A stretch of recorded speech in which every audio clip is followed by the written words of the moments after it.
and your results or your success that says something to you that's so meaningful that you make the decision that you're going to go for this in a big, big way, right? I mean, maybe that's what it is. Or maybe it's the 15,000 person costume party that we're going to have on November 3rd with performances from DJs and famous multi-platinum artists that we'll be releasing next week. Yeah. So, I mean, we've got a great event lined up for you. Make the sacrifice and get there. Now, here's what's crazy to me.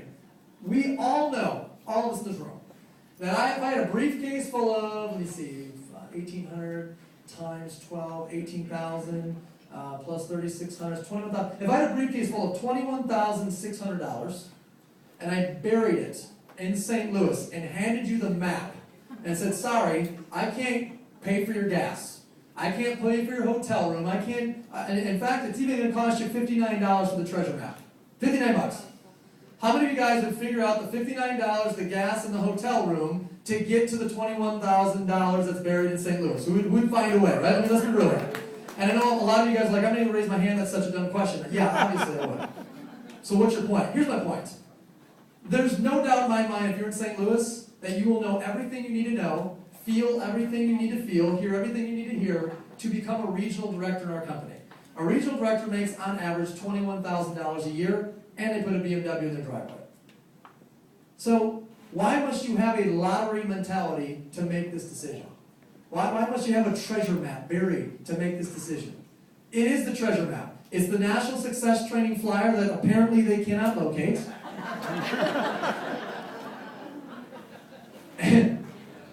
There's one. I don't need the one. I need them all out. Everybody has it in their packet. Oh, you guys have packets. Packets? Can I see a packet? I don't know what a packet is. Okay, in your packets. May I see a packet so I can show them what I'm talking about? It is the last or the front page? Which page? It looks like it's the last page of your packet. Here's your treasure map. Grab this out if you haven't made the decision to go yet, and fill this thing out. And hand this to one of those people that were standing so we can get you registered tonight. On Monday, you're going to be put in a drawing from all people that registered in the month of October. And by the way, the person who registers them, you will as well. And we give away thousands of dollars in prizes every Monday to those people who get registered throughout the week. And then we're giving away 3 VIP trips. Once you get there, we're going to give away 3 VIP trips, and you're going to spend the afternoon with a founder. Blake and Ryan live in California. I live in Miami. Anybody have to come into my house on the beach in Miami for an afternoon, right? So maybe you win, maybe you don't. But I know if you go to St. Louis, you absolutely win. Last thought on this. Well, Nick, you don't understand. Of course, you're going to say that you're the rich guy, and you don't understand what my situation's like, and I've got a bit different situation. You don't understand my situation. No, I do. When I was 19 years old, I was told to go to Atlanta, Georgia from Grand Rapids, Michigan. It was a heck of a lot farther than 5 hours. But I couldn't afford a plane flight because I was going to college full-time, playing full-time baseball, and working for $5.50 an hour, 1 to 2 days a week. So yeah, I couldn't afford the flight. So I had to drive. But I couldn't afford the gas, so I had to put 5 people in my car, me plus 4. I drove a 2-door Escort. So 5 of us drove 17 hours. 17 hours in August with no air conditioning from Grand Rapids, Michigan, all the way down to Atlanta, Georgia. True story.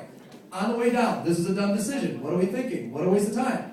When I got there, I got it. The light bulb went off. I heard one story. That's all I remember to this day, 15 years later, is one story.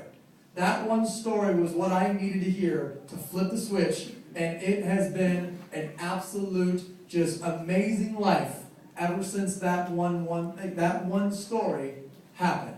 I don't know what the one story is going to be for you, but I know you can find it there, but you can't find it there unless you make the commitment to go. So with that, I want to bring up a couple of Tennessee's finest, some of Tennessee's survivors, Tennessee's ViSalus idols. If you are a ViSalus ambassador, find your way to one of these corners here and come up on this stage, because I want everyone to meet you guys. Guys, give all the Tennessee ambassadors a big, big, big round of applause, please.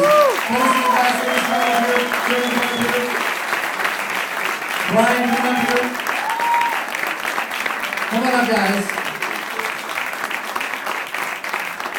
So if you're an ambassador in the room, let's not be so literal. You don't have to live in Tennessee. You could have crossed the border.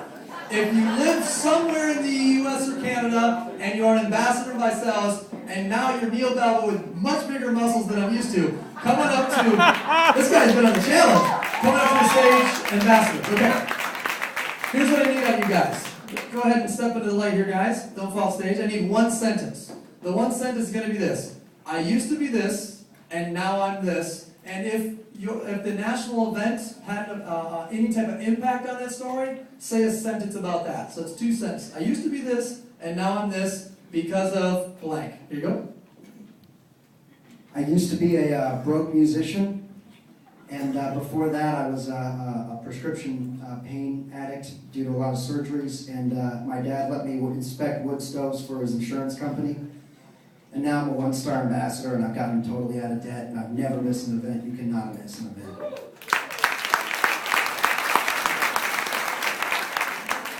I used to live in Denver, and I borrowed quarters from strangers to use a payphone to call my family for money when I lived on the street. And now I think you know I don't live on the street anymore. I told you earlier I borrowed money to offer money to a stranger, to use his car, to sleep in it in Omaha, Nebraska, where I met him for the first time. I don't know if he remembers this. And all he said was, I have this seed if you're willing to plant it. I planted it.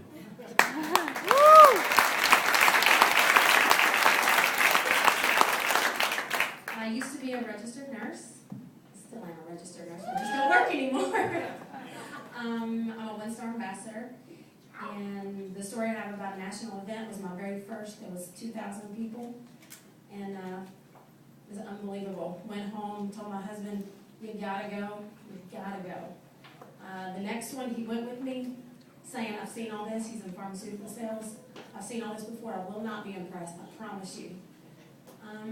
In the first 3 hours, he cried.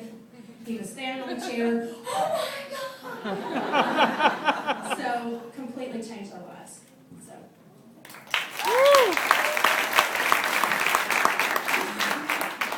I was an activity director, 23 years in the nursing home field, and then I took a crack in the window to do marketing, which I got fired for not turning my timesheet in on time.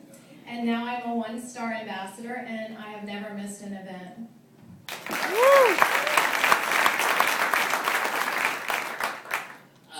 Let's give it up for the first ambassador in the state of Tennessee ever. We're the pioneer